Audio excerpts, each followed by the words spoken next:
ఆ సంతోషం, ఆ ఆనందం, ఆ నిరీక్షణ ఎలా దొరుకుతుంది అని అంటే పరిశుద్ధ గ్రంథం బైబిల్ సెలవిస్తుంది. దేవుడు లోకమును ఎంతో ప్రేమించను కాగా ఆయన తన అద్వితీయ కుమారుడిగా పుట్టిన వాని యందు విశ్వాసముంచు వాడు నశింపక నిత్య జీవం పొందినట్లు ఆయనను అనగా లోకరక్షకుడు యేసుక్రీస్తు ప్రభువారిని అనుగ్రహించును అని రాయబడుతుంది. నా ప్రియమైన తమ్ముడు, చెల్లి, ఈ లోకంలో నువ్వెన్ని సంవత్సరాలు జీవించినా, ఎంత ఉన్నతమైన స్థితిని అనుభవించినా ఒక దినాలను కన్నుమూయక తప్పదు, లేక ఈ లోకయాత్ర ముగించక తప్పదు. కానీ లోకయాత్ర ముగించిన తర్వాత నీలో ఉన్న ఆత్మ రెండు స్థలాలకు వెళ్ళవలసిన పరిస్థితి. ఒకటి పరలోక రాజ్యము, రెండు పాతాళమని పరిశుద్ధ గ్రంథం బైబిల్ సెలవిస్తుంది. కనుక ప్రియుడా, నువ్వు లోకరక్షకుడు యేసుక్రీస్తునందు పాప క్షమాపణ నిరీక్షణ కలిగి ఉండగలిగితే నీవు కన్నుమూసినప్పుడు ప్రభువుని స్థలములో ఆ నిత్యరాజ్యంలో ప్రవేశించడానికి ప్రభు నీకు గొప్ప ఆధిక్యత, ఆ యొక్క భాగ్యం నీకు ఇస్తాడు.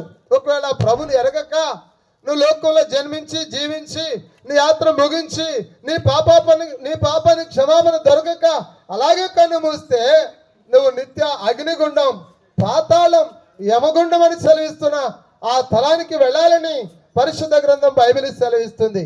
నా తమ్ముడు, నా చెల్లి, ప్రియ గ్రామస్తులారా, ఈ ఉదయకాలంలో ప్రభువైన యేసుక్రీస్తు వారు నీ కొరకు, నా కొరకు, సర్వ మానవుల పాప ప్రక్షాళన కొరకై 2026 సంవత్సర క్రితం లోకానికి వచ్చాడు.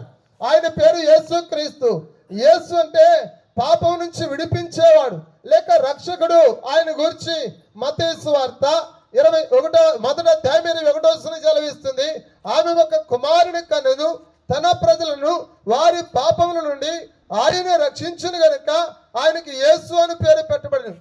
అమ్మా, అయ్యా, నువ్వు ఎలాంటి స్థితిలో ఉన్నప్పటికి కూడా ప్రభువైన యేసుక్రీస్తు వారు నీ కొరకు లోకానికి వచ్చాడు. నీ పాపాన్ని భరించడానికి, నీ అపరాధములు క్షమించడానికి ఆయన సిద్ధముగా ఉన్నాడు. ఆయన నీ కొరకు లోకానికి వచ్చాడు. ఆయన సిలువనెక్కినాడు, ప్రాణం పెట్టాడు. మనుషులందరి పాప ప్రక్షాళన కొరకై ఆయనే బలి పశువుగా ఆ సిలువలో యజ్ఞమైతే వచ్చాడు.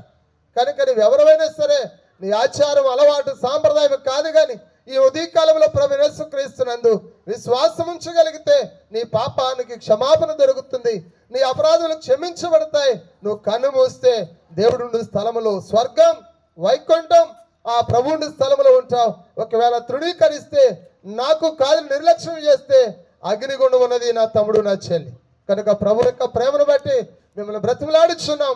ప్రభువైన యేసుక్రీస్తునందు విశ్వాసం ఉంచండి, అప్పుడు నీవు నింటి వారు కూడా గొప్ప రక్షణ పొందుదురు.